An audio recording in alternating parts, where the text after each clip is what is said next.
कैसे हैं दोस्तों? नमस्कार। दोस्तों, अपेंडिक्स उपांत्र का शोध। आंत्र जो होते हैं उसी में एक उपात्र होता है। उस आंत्र का सूजन हो जाए तो हम उपात्र का सूजन कहते हैं। छोटी आंत जिस जगह से बड़ी से मिलती है वहाँ एक छोटी तुम जैसी नली है जिसे हम उपांत्र कहते हैं, अपेंडिक्स कहा जाता है। यह नली दूसरी ओर से बंद रहती है, अर्थात इस नली में कुछ फंस जाए या कोई अन्न का दाना या हवा पानी कुछ भी फंस जाए तो निकलना मुश्किल होता है, क्योंकि ये दूसरी तरफ से बंद रहता है। तो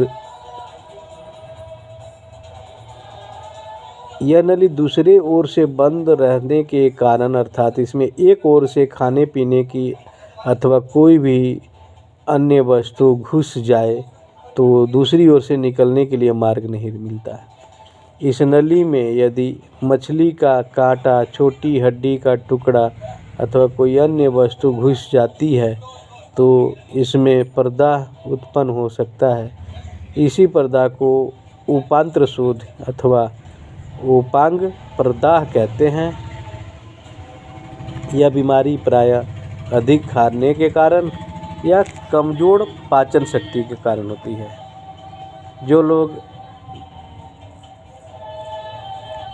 ऐसे खाना खाते हैं जो पच ना पाए और वो जाके आंतों के द्वारा एक आंत से दूसरी आंत के बीच का ये जो दुम है उसमें अगर फंस जाए तो उनकी जीवन समझ लो दर्द और कराह से भर जाती है। यानी उपांत्र के अंदर ये घुस के सूजन पैदा कर देती हैं और बहुत तेज़ दर्द होता है। और ये खाना या ये चीज़ें जाके वहाँ जख्म बना देती हैं, जहाँ पस भी बनने लगता है या वहाँ पे सड़ने लगता है, जिससे पूरे बॉडी में इन्फेक्शन फैलने लगता है। तो यह एक बार दर्द स्टार्ट होता है, एक बार बंद भी हो जाता है, परंतु दर्द के बंद हो जाने का लक्षण शुभ नहीं होता, क्योंकि ऐसा उस अंग में सड़ जाने के कारण भी हो सकता है। उपांत्र में प्रदाह होने पर इतना कष्ट होता है कि उसकी घबराहट से रोगी की मृत्यु तक हो जाती है। रोग के आक्रमण में एलोपैथिक चिकित्सा इस अंग को ऑपरेशन के काट के निकाल देते हैं। यह बीमारी बच्चे तथा वृद्धों की अपेक्षा युवकों तथा स्त्रियों को की अपेक्षा पुरुषों को अधिक होती है। शाकाहारियों की अपेक्षा मांसाहारियों को अधिक होती है। गठिया तथा संधिवात के रोगियों को जब खाई हुई वस्तु सहज में ही नहीं पचती तब उन्हें ये बीमारी हो जाती है। इस बीमारी में पेट के दाईं ओर दर्द होता है। यह दर्द बहुत धीरे धीरे बढ़ता है, कभी कभी तो इस दर्द का कई हफ्तों तक पता नहीं चलता। दर्द के बढ़ने के साथ ही ज्वर तथा पकाशय की क्रिया में गड़बड़ी इस रोग की स्थिति में प्रथम लक्षण के रूप में प्रकट होते हैं। इस स्थिति में यदि प्रदाह ठीक न हुआ हो तो शरीर के अंग भी आक्रांत होने लगते हैं।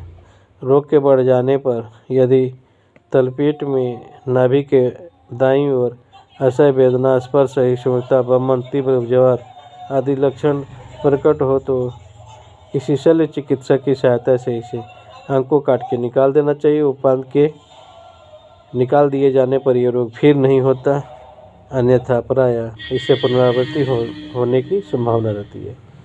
सिर में जोड़ का दर्द, कभी कभी लगातार रोशनी का सहन न होना, जीभ का मैला हो जाना, अपान वायु का न निकलना, कभी कभी कब्ज रहना, पेट के निचले भाग में नाभि के दाईं ओर तीव्र वेदना, शरीर का तापमान 100 से ऊपर,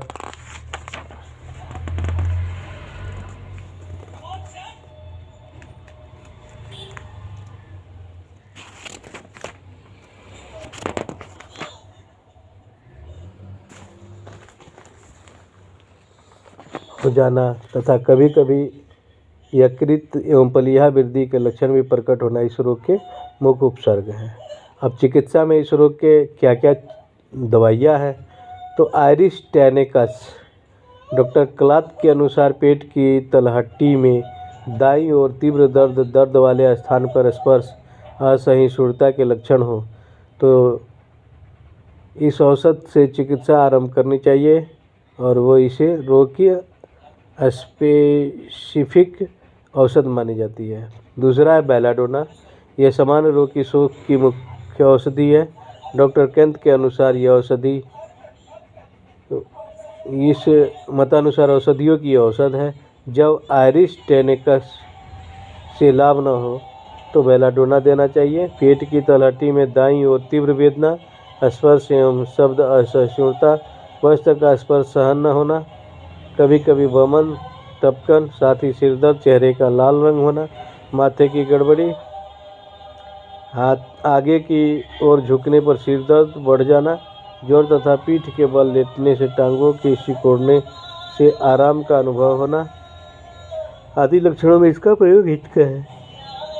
ब्रानिया, कांटा गड़ने तथा जलन जैसे दर्द, हिलने डुलने से दर्द, कब्ज, पीठ की दाईं ओर निचले भाग में काटने वाला दर्द, भयंकर दर्द जो थोड़ी अधिक प्यास तथा रोगी के टांगे समेटकर ठंड से पड़े रहना, जिसमें पेट कई तरह की हरकत पहुंच सके।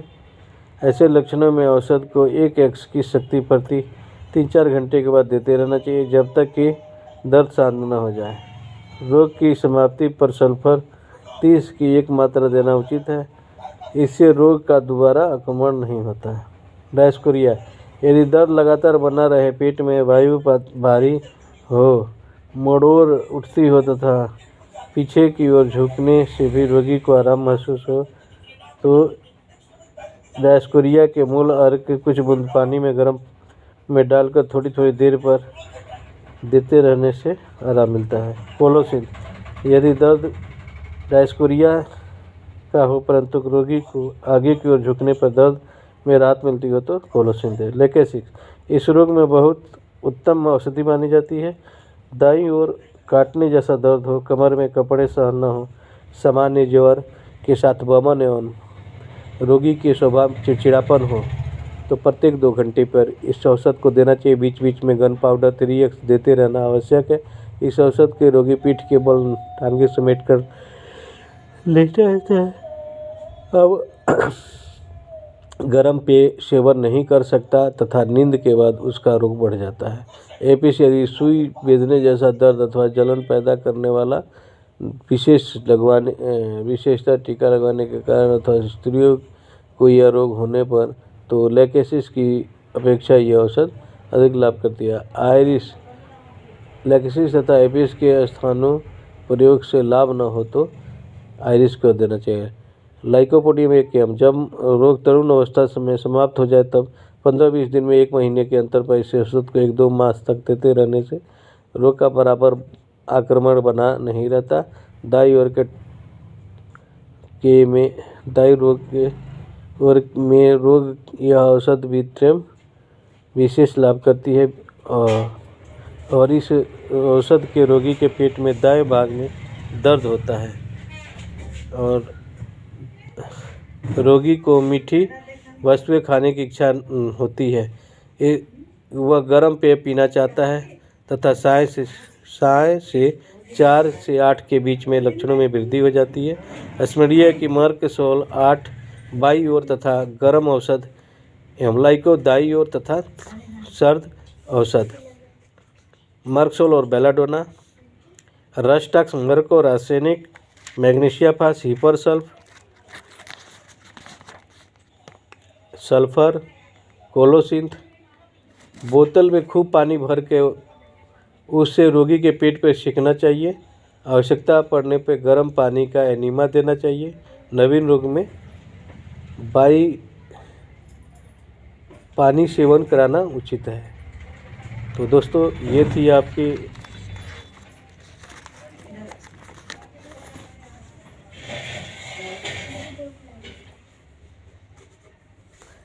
ये लक्षण और बीमारी तो उपांत्र शोथ अथवा एपेंडिटाइटिस की ये लक्षण और उनका रोकथाम। मिलते हैं अगले वीडियो में, तब तक के लिए नमस्कार।